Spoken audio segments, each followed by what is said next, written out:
हम पढ़ रहे थे सेक्टर्स ऑफ इंडियन इकोनॉमी और इसको कंटिन्यू करेंगे। एक बार थोड़ा सा रिवाइज करेंगे। तो यहाँ से देखेंगे कंपेयरिंग द थ्री सेक्टर्स। इसमें हमने क्या देखा था कि जो कि प्रोड्यूस बहुत ज़्यादा होता है गुड्स और सर्विसेज का, और बहुत ही लार्ज पॉपुलेशन ये काम करती है। और इसमें हमने देखा था कि एक सेक्टर ज़्यादा डोमिनेंट हो सकता है जो ज़्यादा टोटल प्रोडक्शन करे और एम्प्लॉयमेंट दे। अदर साइड दूसरा सेक्टर कम हो सकता है, स्मॉल इन साइज हो सकता है। इसके बाद हमने देखा था कि how do we count various goods and services and know the total production in each sector. ये कैसे इकोनॉमिक्स ने कुछ चीज सजेस्ट करी थी कि कैसे कर सकते हैं। देखो ऐसे फिजिकली तो बहुत ज़्यादा गुड्स एंड सर्विसेज हर कोई प्रोड्यूस कर सकता है, लेकिन अब उनको काउंट करना बहुत टफ होगा। तो इकोनॉमिस्ट क्या कहते हैं कि जो इसकी वैल्यू, जो गुड्स प्रिपेयर की बनाई जाती है उनकी वैल्यू को कैलकुलेट करेंगे। तो ये एग्जांपल दिया था। तो और इसके बाद क्या है कि वो वैल्यू कैसे काउंट होगी, जो फाइनल गुड्स एंड सर्विसेज तैयार हो जाएंगे। वो कब होती है, जब कंज्यूमर को सेल की जाती है मार्केट के अंदर। तो वो फाइनल गुड्स मतलब फिनिश्ड गुड बन जाती हैं कि उसके अंदर कुछ और चेंजेस नहीं आते, कंजप्शन के लिए तैयार होती है। तो फाइनल गुड्स एंड सर्विसेज होती है। ठीक है, ये आप पढ़ सकते हो। और ठीक है, तो इसके अंदर जितनी भी फाइनल गुड्स से पहले, जैसे यहाँ पे एग्जांपल दिया था कि जैसे फ्लावर आता है, फिर आटा चक शुरू से पहले वीट आता है, फिर उसका आटा चक्की वाला फ्लावर बना देता है आटा, और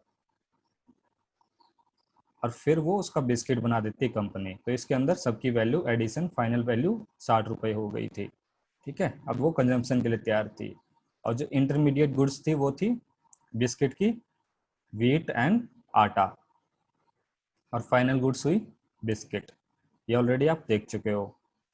तो आज शुरू करते हैं यहाँ से। आप पढ़ते जाना और हम आपको बताते जाएंगे जब समझने की बात होगी। तो the value of the final goods and services produced in each sector during a particular year provides the total production of each sector for that year। मतलब यहाँ पे एक टाइम की बात की रही है, एक पर्टिकुलर सेक्टर की में जितनी गुड्स एंड सर्विसेज प्रोड्यूस होती है, ठीक है, उसका टोटल प्रोडक्शन कैलकुलेट कर किया जाता है। And sum of all production in three sectors gives the what is called GDP या ग्रोस डोमेस्टिक प्रोडक्ट।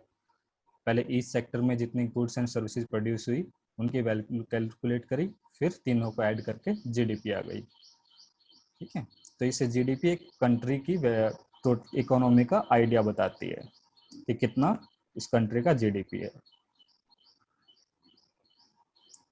तो ये जितना बड़ा टास्क है यहाँ पे हमारी सेंट्रल गवर्नमेंट करती है with the help of the various state departments and the union.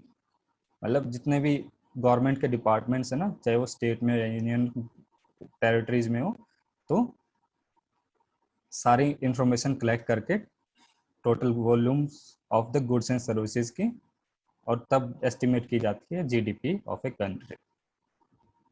आप आराम से पढ़ते जाना इसको। Central government with the help of the no, जितने भी सेंट्रल गवर्नमेंट के द्वारा करी जाती है। कैसे करती है कि इंडिया के जितने स्टेट्स हैं उनमें डिपार्टमेंट्स होते हैं, ठीक है, और यूनियन टेरिटरीज में भी डिपार्टमेंट होते हैं। इनको ये इन्फॉर्मेशन देते हैं, ठीक है, कि कितनी गुड्स एंड सर्विसेज उस सेक्टर के अंदर हैं जिससे वो रिलेटेड है, और उन टोटल का सम किया जाता है, तभी जीडीपी आएगी। अब इसका हिस्टोरिकल बैकग्राउंड देखेंगे तीनों सेक्टर्स का अलग अलग तरीके से। सबसे पहले आपको पता है कि एग्रीकल्चर ही आदि मानव मानव मतलब इंसान ने, ह्यूमन बीइंग ने सबसे पहले एग्रीकल्चर ही सीखा था। तो एग्रीकल्चर प्राइमरी सेक्टर के अंदर आता है, तो उसका शेयर ज़्यादा था। ठीक है, धीरे धीरे करके फार्मिंग में चेंजेस आते हैं and sector began to prosper and produce more than before. इससे क्या होगा, people now take up other activities. ठीक है, लाइक क्राफ्ट्स का जो काम करेंगे, कुछ ट्रेडर्स बन जाएंगे जो एक्स्ट्रा हो जाएंगे, क्योंकि उनको अब काम करने की अभी अवेलेबल हो जाएगा ना, क्योंकि वो अब ये चीज़ प्रोवाइड करेंगे, ट्रेडर बन जाएंगे, कुछ क्राफ्ट बन जाएंगे, क्योंकि बल्क में पैदा हो रहा है। अभी मरने की जरूरत नहीं पड़ेगी लोगों को, एग्रीकल्चर एक्सपेंड हो चुकी थी। अब buying and selling activities increase many time, ठीक है, बाइंग एंड सेलिंग होगी तो ट्रेडर ही करते हैं काम बाई सेलिंग का। Beside there were also transporter and administrator army. पहले तो सब अपने लिए झूम खेती करते थे जंगल में, झूम खेती पड़ी है ना आपने, तो अब धीरे धीरे करके वो ज़्यादा एक्सपेंड होने लग गया, तो उनको और चीज़ों की जरूरत पड़ी, ट्रेड करने की जरूरत, बाई एंड सेलिंग की जरूरत पड़ी। जो एक काम ट्रेडिंग एग्रीकल्चर नहीं करना चाहते हैं वो ट्रेडिंग करेंगे। अब ट्रेडर के लिए उनको ट्रांसपोर्ट एक जगह से दूसरे जगह ले जाना होगा, जो प्राइमरी एक्टिविटी का प्रोडक्ट है, ठीक है। और कई बार उनको एडमिनिस्ट्रेशन की जरूरत पड़ेगी, आर्मी की जरूरत पड़ेगी, वो जो प्रोड्यूस है उसको प्रोटेक्ट करने के लिए, ठीक है। ये चीज़ें आएंगी अब सोसाइटी में। However, at this stage, most of the goods produced were natural products from the primary sector, and the most people were employed in this sector. ठीक है, ये बात सबको क्लियर है। तो ये स्टोरी बता रहे थे अभी। तो over a long period of time, मतलब more than 100 years, especially because of the new method of manufacturing were introduced, factories came up and started expanding. आपने तो पढ़ा है ना कि हिस्ट्री में कि जैसे कॉलोनियल टाइम था, ब्रिटेन आ गया था उस टाइम पे, तो वहाँ पे उन्होंने मशीन, जो एक कौन सा इंजन में आया था, वेपर का, स्टीम इंजन, तो वहाँ से धीरे धीरे टेक्नोलॉजी डेवलप होने लग जाएगी। और अब देखते हैं आगे क्या कहता है। Those people who had earlier work on the farms now begin to work in the factories, ठीक है। टेक्नोलॉजी आने से अब फैक्ट्री भी धीरे धीरे इनोवेशन आती है, अब स्टीम इंजन बना फिर कुछ और बनेगा। And they were forced to do so. As you read in the history chapter, people began to use many more goods that were produced in the factories at cheaper rates. देखो अब लोगों काम करेंगे ना तो सैलरी आएगी लोगों के पास, तो इससे क्या होगा, अब वो और ये जो प्रोड्यूस होगा अब चीपर रेट पे होने लग जाएगा, ठीक है। चीप रेट पे बहुत ज़्यादा चीज़ अवेलेबल होंगी, तो बहुत हर तरह की चीज़ें, मतलब लोग फिर परफ्यूम वगैरह भी यूज करेंगे, एक्स्ट्रा शैम्पू लगाएंगे, और जितनी भी एक्सेसरीज होती है ना, सब चीज़ें अवेलेबल हो जाएंगी फैक्ट्रीज के अंदर। तो इससे क्या होगा, secondary sector gradually expand became the most important in total production and employment, hence over a period of time shifted.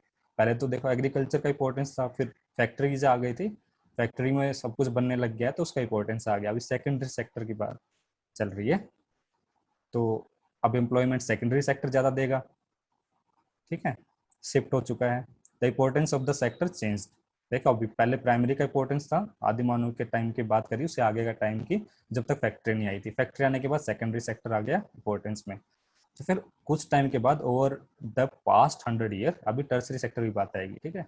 There has been a future shift in the secondary sector to tertiary sector in the develop countries. Develop country में tertiary sector से याद एकदम सीधा बोला करो, service, service आएंगे यहाँ पे। और सर्विस क्या होती है यहाँ पे, प्राइमरी और सेकेंडरी सेक्टर, गुड्स, गुड्स होती है टेंजिबल, मतलब आप देख सकते हो, और इन यहाँ पे टर्सरी मतलब इनटेंजिबल सर्विस सेक्टर, जिसको आप नहीं देख सकते, ठीक है। ये डिफरेंस आपको पता होना चाहिए ऑटोमेटिकली। तो ये होता है tertiary sector in the develop countries.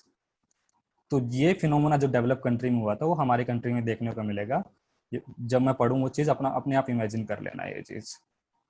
The services sector has become the most important in terms of the total productions, ठीक है। क्या पढ़ रहे थे, in the past there has been a further shift to secondary to tertiary sector in the develop countries. The service sector has become the most important in terms of the total production.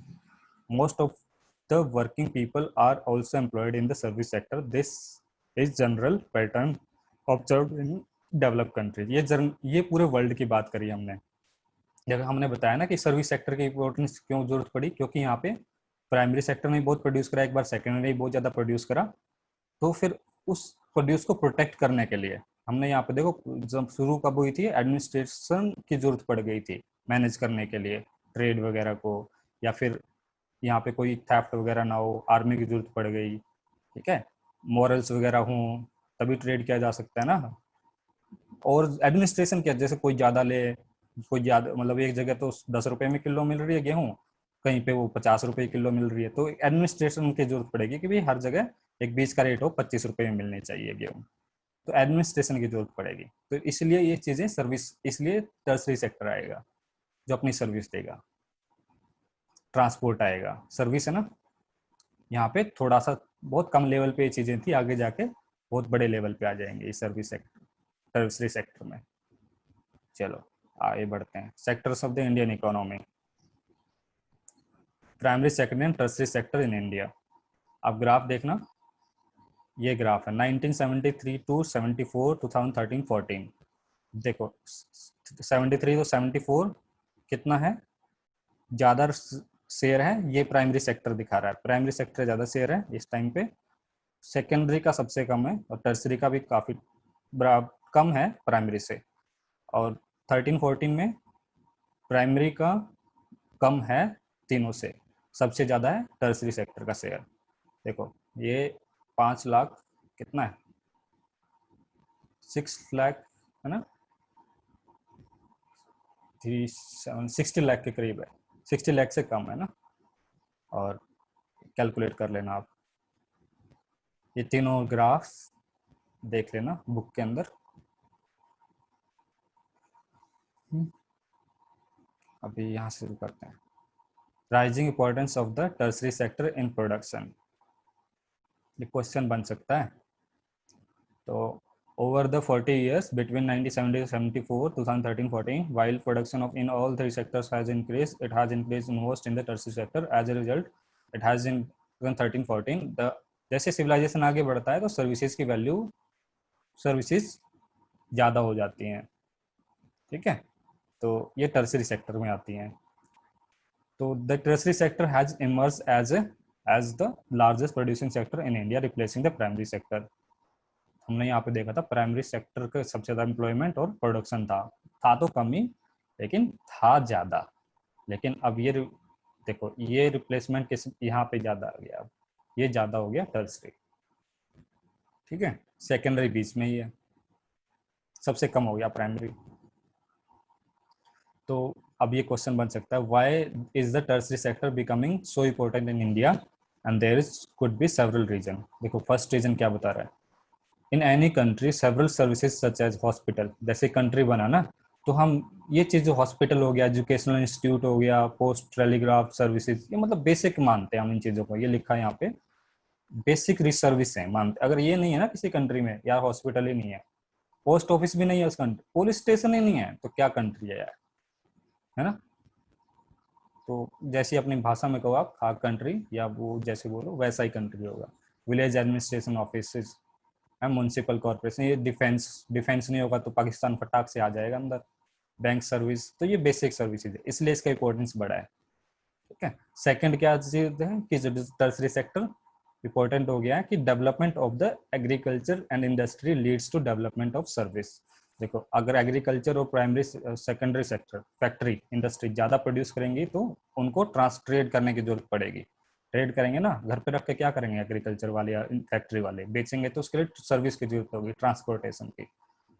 तो transport, trade, storage and the like, तो ये चीजें होंगी, transport होगा, trade होगा, storage होगा, तो tertiary sector का इंपॉर्टेंस बढ़ गया ना, एम्प्लॉयमेंट देगा इन चीज। तो greater the development in the primary and secondary sector, more would be the demand in the service of such service, तो इस सर्विसेज की ज्यादा जरूरत पड़ेगी। अब थर्ड क्या कहता है, as the income level rises certain section of the people start demanding many more services, like जैसे ही अब सर्विस सब लोग कर रहे होंगे, सबके पास फैक्ट्री में जॉब होगी या प्राइमरी अर्निंग होगी ना, तो क्या करेंगे, किसी के पास ज़्यादा पैसा होगा इतनी पॉपुलेशन में, तो वो क्या करेगा करेगा वो, तो वो ईटिंग आउट करेगा, मतलब घर के बाहर बैठे का खाना नहीं, कहीं और जाके खाना, टूरिज्म पे जाएगा, ताजमहल देखेगा, लाल किला पे जाएगा, शॉपिंग करेंगे, अच्छी चीज़ें होती हैं, प्राइवेट हॉस्पिटल, सरकारी में तो कुछ होता नहीं है, तो ऐसी ऐसी चीज़ें नई दिमाग में चीज़ें जो मतलब लग्जरी की लाइफ जीने की सोचेगा, बेसिक ऐसे कह लो, इसको आसानी से समझ में आ जाएगी। प्रोफेशनल ट्रेनिंग अच्छी भी होती हैं चीज़ें कुछ। और फोर्थ चीज क्या आएगी, ओवर द पास्ट डिकेड और सो सर्टेन न्यू, एसी में रहेगा, सर्विसेज है ना, मतलब ज्यादा इनकम लेवल होगा तो अब ये चीजें आएंगी, तो किसी ना किसी को तो सर्विस मिलेगी, सारी सर्विसेज हैं ये, है ना, सर्विसेज तो देते हैं ना ये, कुछ प्राइमरी और सेकेंडरी की तरफ फैक्ट्री नहीं है ना, एग्रीकल्चर कुछ प्रोड्यूस, ये सारी सर्विसेज हैं, ठीक है। तो फोर्थ क्या है, the over the past decades so certain new services such as those based on information technology। देखो आपने बाबर के ज़माने में तो कंप्यूटर नहीं देखा ना, माउस था वहाँ पे, माउस होगा उसके घर में, लेकिन ये इलेक्ट्रो वाला नहीं हो सकता होगा। ठीक है, तो ये चीज़ देख सकते हो। तो अभी नई चीज़ें आ जाती हैं, सॉफ्टवेयर आ गए हैं, तो अभी भी सर्विस का इंपॉर्टेंस ही बढ़ेगा। So becoming important and essential, the production of these services has been rising rapidly. Chapter 4 shall see example of these new services and reason। आप चैप्टर 4 में देखेंगे कि कौन सी नई सर्विसेज आई हैं, इनके क्या इंपॉर्टेंस। हाँ, अब कुछ कंट्रास्ट बोलेगा यहाँ पे। However, you must remember that not all the services sector is growing equally। Service sector in India employs many different kinds of people at the one hand। देखो एक तो वन हैंड यहाँ पे दिया है और अदर हैंड यहाँ पे दिया है। ठीक है, तो वन हैंड की बात कर रहे हैं अभी। There are limited number of services that employ highly skilled and educator. जो स्किल्ड और मतलब कुछ ही हैं, ये बहुत लिमिटेड है जो हाईली स्किल्ड और एजुकेटेड वर्कर को एम्प्लॉय देती हैं। तो अदर हैंड क्या है कि large number of the workers engaged in services such as small shopkeeper, repair person, transport person, है ना। तो हमारा कंट्री तो अभी पुअर ही है ना, पॉपुलेशन बहुत ज़्यादा है, तो ये वाले लोग बहुत हैं यहाँ पे, सेकेंड हैंड वाले। तो अब क्या बात है कि ये क्या करते हैं, barely manage to earn living, मतलब पेट पालने वाली है कि खाने सुबह तक शाम आज का हो गया खा लेंगे, कल का देखेंगे, कल जाके काम मिलेगा तो खाएंगे, नहीं तो नहीं, ऐसी कुछ बात कह रहा है। तो no alternative opportunity for work are available to them, hence only part of this sector is growing in importance। तो अब पूरा तो ग्रो नहीं कर रहा है, टर्सरी में बहुत चीज़ें रह जाती हैं, तो ये आगे देख लेंगे हम। ठीक है।